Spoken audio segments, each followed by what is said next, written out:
Hello, and welcome to Fight for a Happy Life, the show that believes even a little martial arts makes life a whole lot better. Ando here from Happy Life Martial Arts. I'm so glad you could stop by. Today, stop pulling your punches. The reason this topic is on my mind. The other day, I was working with a student, a young man, and we were throwing side kicks on a bag. And he's a hardworking student. He was sweating. He was giving it his all. He was pivoting well. He was kicking hard. But overall, I had to give him like a B+. This is not an A performance. Why? Well, the fact is that he wasn't extending his leg all the way. The pivot wasn't 100%.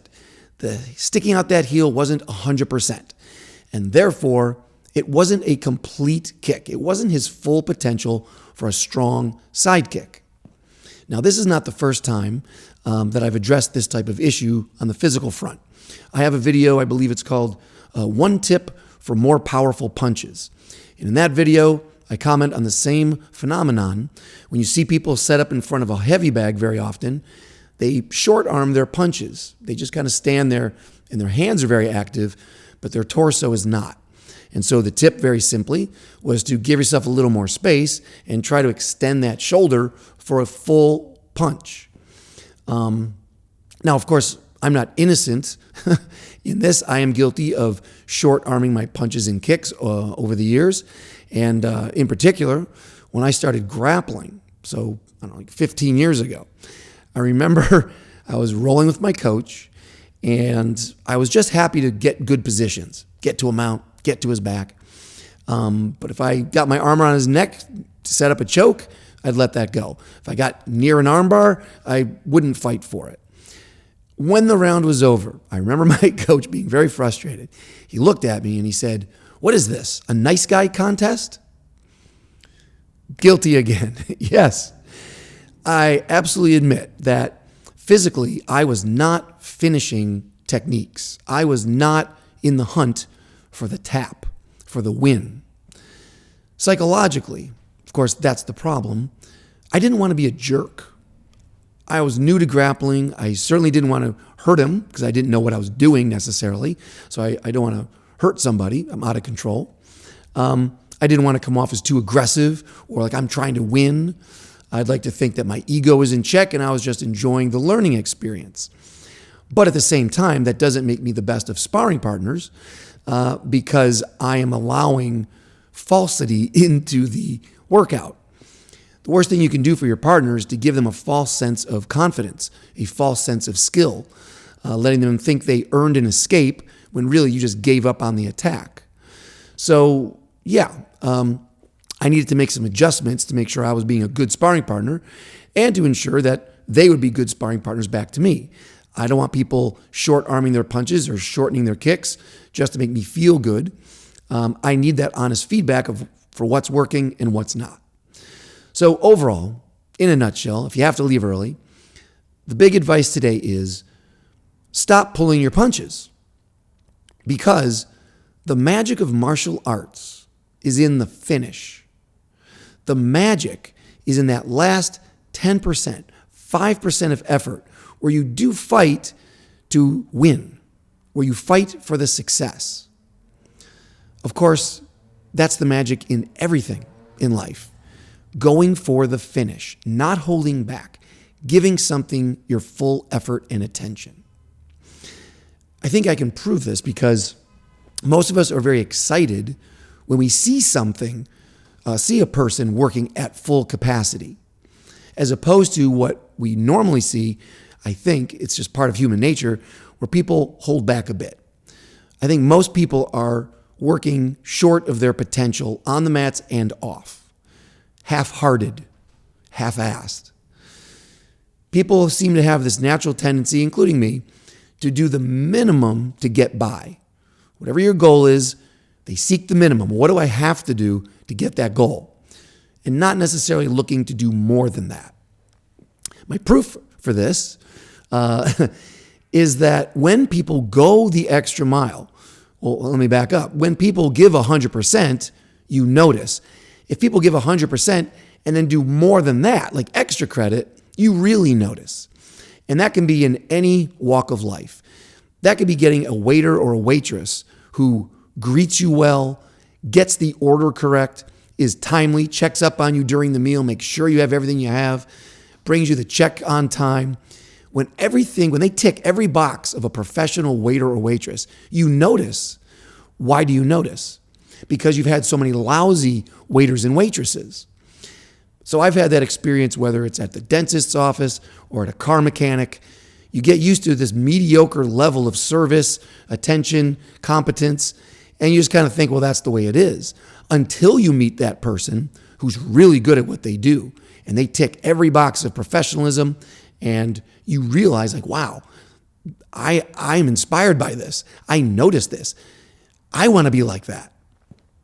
My other proof that most people aren't working at full capacity, I think, would be in the sports world. Playoffs in sports. I'm not like much of a sports guy for regular season sports because I'm not always convinced they're going at 100%. They're nursing injuries or whatever. The big crowds aren't as big. They know they have a long season. They can make it up later. But during playoffs, I know that they're trying hard.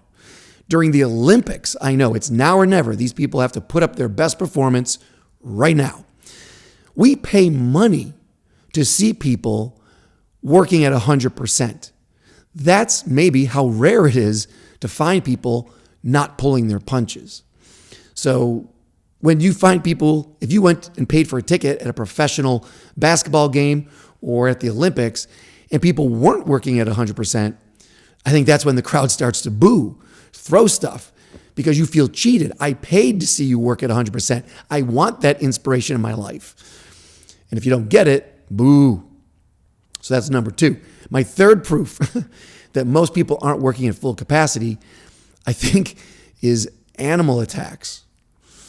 Whether it's on Instagram or wherever, when you catch these little caught on tape type clips of a bear tearing up a campsite, running after somebody, or a shark attack, or any animal, could be, I don't care, a spider. Animal attacks are incredibly gripping entertainment. Why? Why can't you look away? I think it's because of the commitment level. The animal is not in the off season. That animal is either protecting their young or they're hungry and they're fighting for their life. So what you're seeing there is a primal example of 100% effort. Biting down, holding on, trying to kill somebody. And man, that's exciting and perhaps inspiring. So overall, I think the rule is simple. If you give a minimal level of effort, you're going to get minimal results. If you give more, you're going to get more. And if you can make a habit of giving your best and going all the way with what you've got, then you will figure out what your best really is. You will fulfill your potential. Doesn't mean you're always going to be the champ, doesn't mean you're always going to win or survive or get what you want, but your results will be maximized. Okay, now, this can get tricky because you may feel that you are already doing that you're giving all you've got. You're exhausted after class. You've saved as much money as you can, et cetera, et cetera. You may feel like you are already a hard worker. And the reason this is tricky is that's true. You may be a hard worker. You may know lots about your subject of expertise. You may have the courage to show up and try new things. You may practice a lot. You may be brave enough to ask questions and seek mentors and coaches. But all of those measurements don't necessarily equate to success.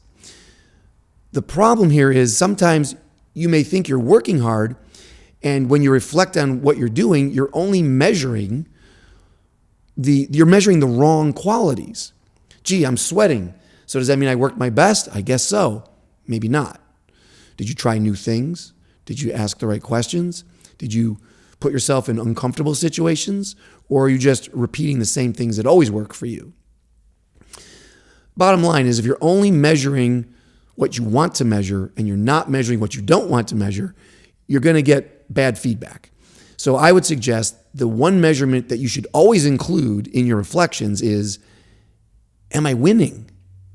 Is what I'm doing working? Now, don't get me wrong.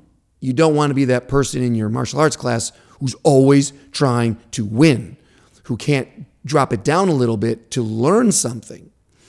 That would come off maybe like you're a jerk. Like you just treat everything like a competition, because that leads to only repeating what works for you. You're never going to learn something. So the measurements can't just be, am I always winning, but am I always learning? Now, definitely, if you are not winning, if you are losing, failing, not getting the tap, not getting the point, getting knocked down, yes, you are learning. You should be learning from your reflections. But if you're never including, hey, here's me winning, here's me getting the tap, finishing the choke, scoring that knockdown, then you're not learning from the wins. So your learning experience is very limited. So I don't want you just to measure by sweat or by new information. Please measure, are you getting the results that you should be? The tap, the point, the knockdown, whatever that is in your life. Make sure you're measuring successes. You should have some. If you're not getting those successes, those wins, the points, then you've got to ask, is it because I'm actually not giving 100%? Is there a 10%, 5% margin that I'm just not using? I'm not going to my limits. Why? New reflection. Why are you stopping short? Why aren't you getting that choke and the tap? Why are you pulling your punches? Are you not sure it's the right move? Are you not sure you have control of it? Are you not sure how you're going to feel if you're that guy who can finish things? Do you think people are not going to like you if you're successful? Do you have a fear of success? All of these, of course, are mental blocks, not physical blocks.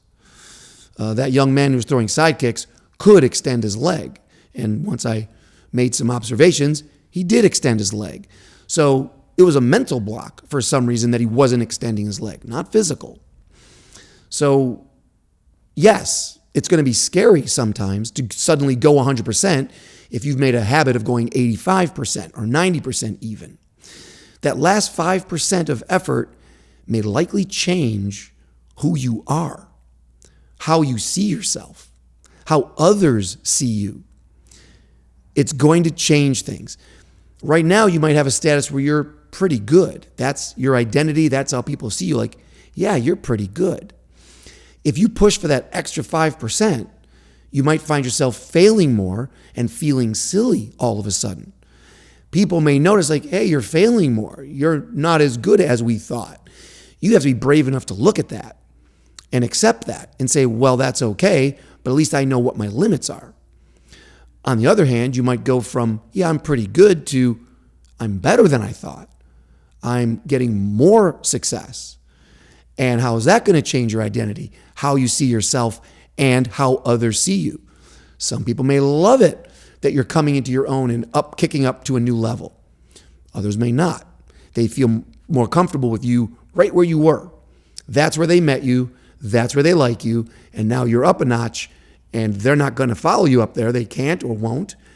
And they prefer that you came back down to their level. So you may not want to deal with that, and that's your choice. But at least be aware of what you're doing. Now, to be fair, there are a couple of considerations here to not necessarily excuse why you're not working at 100%, but maybe explain why you're not working at 100%. Here's one of them.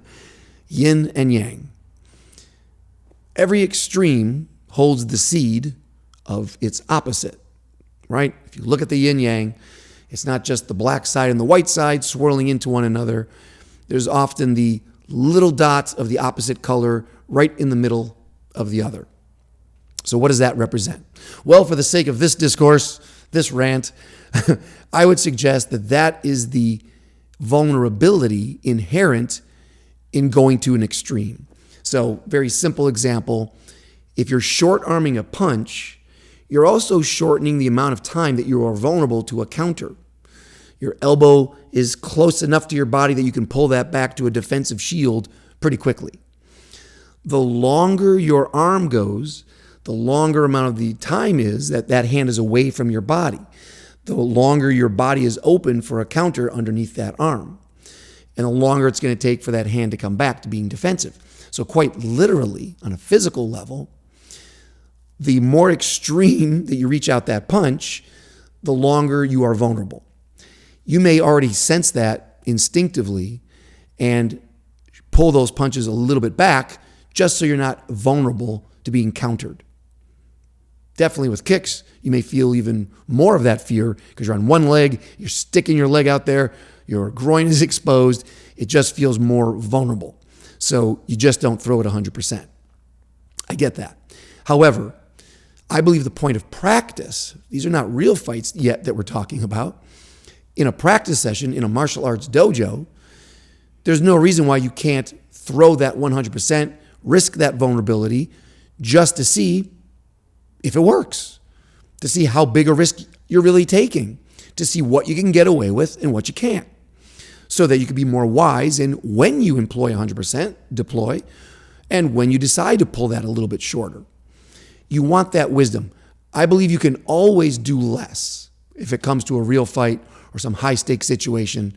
You can always do less, but we should be training to always do more so you have the option. If you only practice at 85% and then in a real situation you feel even more intimidated, now you're working back at 65%, you've really shrunk your abilities. If, however, you practice at 100% and then a real life situation scares you back to 85, well, at least you're at 85, not 65. That's my logic anyway. So, all right, so one, the yin and the yang, the inherent vulnerability of going out to an extreme at 100%. That's one reason, to be fair, that you may not be operating fully. The other reason may be you simply don't know about it. You didn't realize that you're not doing 100%. And that's usually because your challenge is at too low of a level. You're in a comfort zone and you may not even realize it. Let's say, for instance, at your school, you're coasting at your 90%. I mean, 90% still working hard. Don't get me wrong. I didn't mean to say coasting. But you're operating at 90% of your potential. And let's just say all of your partners, they're working at 80% of here and 85 there, 60% there. And it just happens that your 90% is able to dominate everybody else's half-hearted efforts.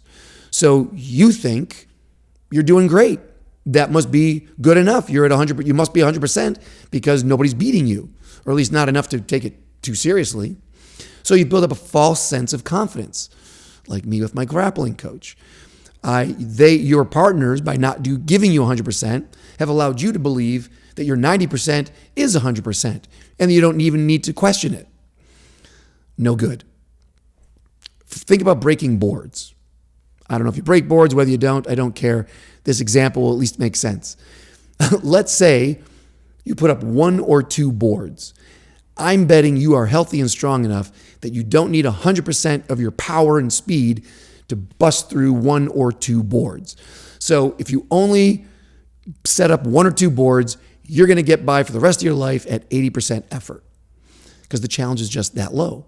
But if you challenge yourself and put up 4 or 5 boards, I'm going to bet that your 80% effort won't cut it. It might break your hand. You're going to need to push your limits on speed and power and focus and courage to bust through that 4 or 5 boards. So by raising the challenge, you had to push yourself to a higher limit. So this is what we should be doing on all fronts. Give yourself higher challenges to force yourself to find your failure point. Know what your 100% is. Then you can back up a little bit and strengthen up your resources to maybe come back stronger the next time and then increase your limitations. This is what martial arts, a good, I think, martial arts program should be doing. It should be a safe place to raise your level of challenge, to force you to work at 100%, to get to the place where you fail, but you know you gave it everything you had. All right. Now let's talk about self-defense. I have addressed this topic a little bit in a video called Finish the Fight. Self-defense tip, finish the fight. And the big takeaway, if you don't want to go watch it, was this thought. A fight is not over when you say it's over. The fight's over when the other guy says it's over. If somebody comes running up to you on the street and you give them a big palm heel to the nose, you may think, that's good, that'll stop them, that's enough. They may not think so, though. The other guy might just walk through it and still be swinging at you. So the fight's not over just because you thought it was over. He's still going. So now you have to do something else, and maybe something else. Hopefully you have that opportunity. So we should be training to go farther and farther with our techniques, with our combinations, with our power and speed, to go to our limits, because like I said, we can always do less, but we should be preparing to do more, to go all the way. And I do believe that how you do one thing is typically how you do everything. So let's say at work, maybe you don't love your job, so you're doing like 70, 75% of your effort there. Maybe you're bored in your relationships, so you're kind of pulling back 75, 80% there. Maybe your diet or saving money, you've pulled back on some of your efforts there. You're like, I don't know, 80, 90%. So now you're in martial arts class, and now you're used to that kind of level of effort. That's who you are. So you're kind of given 70 to 90% somewhere in there in martial arts class. That's not necessarily going to be your best life. If that's the goal, to live your best life, you're already cheating yourself. So at least in the martial arts class, if that's a safe space for you to push your limits and to risk vulnerabilities and risk new identities and kind of expose who you really are and what you can really do, if you can give 100% in that martial arts class, then maybe you can come back to your diet, relationships, finances, your job, and kick it up a level over there too. Maybe your martial arts training can inspire everything else that's going on in your life. That's why I say that even a little martial arts can make your whole life all better. Let the martial arts influence the rest of your life. Push yourself in martial arts and then push yourself in the rest of your life. Or back that up. Reflect and think about, where am I not giving 100%? Where am I showing up and doing all the hard stuff? I signed up for this. I show up for that. Seems like I'm working hard. I think I'm still learning. Where do I give myself a pat on the back for not giving up? But I'm still not getting the results that I wanted. I'm not winning. I'm afraid to ask myself that question. Are you getting the results that you wanted? Find those areas and figure out, why not? Is it because you still have 10%, 5%, 1% that you're holding back? Are you pulling your punches? My advice would be to redefine what 100% means to you. Whatever you've got in your life right now, that's the result of the efforts that you've made thus far. If you suspect that you're not heading towards what you really wanted, that you're not going to get it, the time's running out, you're getting tired now. Certainly I'm 54 now, I'm getting tired. So I have to be really honest with myself when I reflect on, okay, where am I? What did I want? Am I doing the work? Am I doing the right work? Am I giving 100%? I got to be honest. Sometimes I think, nope, you could do more here. You could do more there. So that's why I'm talking about this, because this is right from my own heart. Like, I know I have to do more in certain categories of my life. So redefine this for yourself. What is 100% to you? And you can start simply. I'm all about starting simply. Go to a heavy bag. Hit it with 100% of your effort. Don't say, I already do hit it really hard.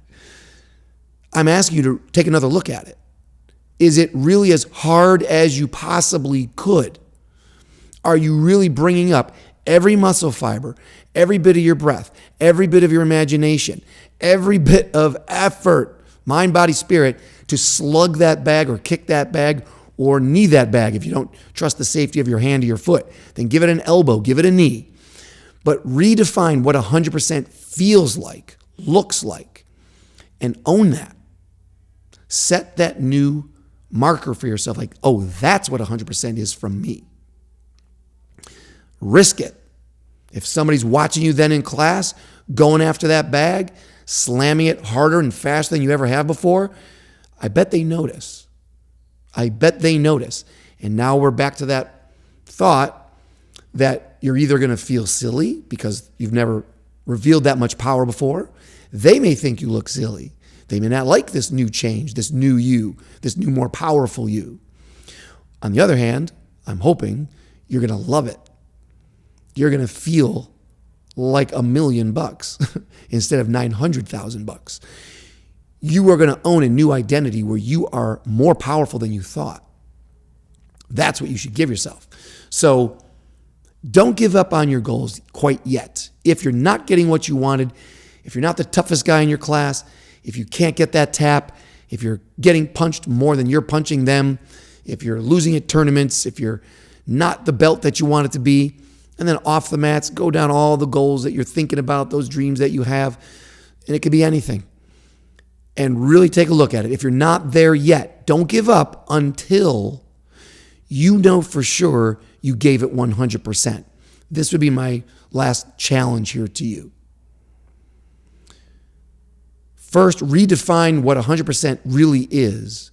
Then ask, is that my 100% for the goal that I want the most? Have I been giving it that 100%?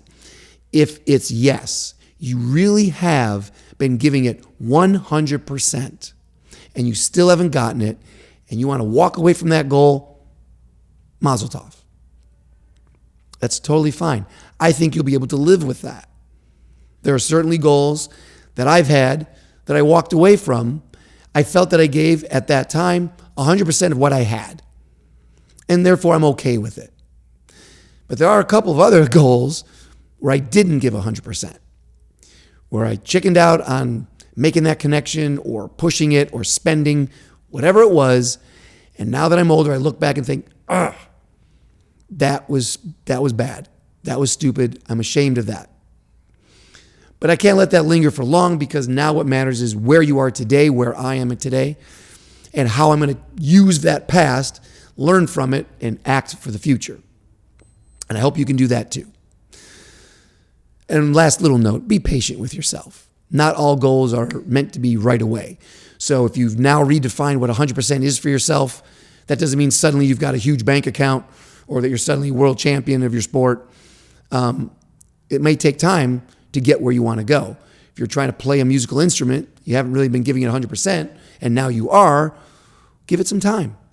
It takes time to save money. It takes time to build skill. It takes time to build trust. It takes time to nurture a good relationship.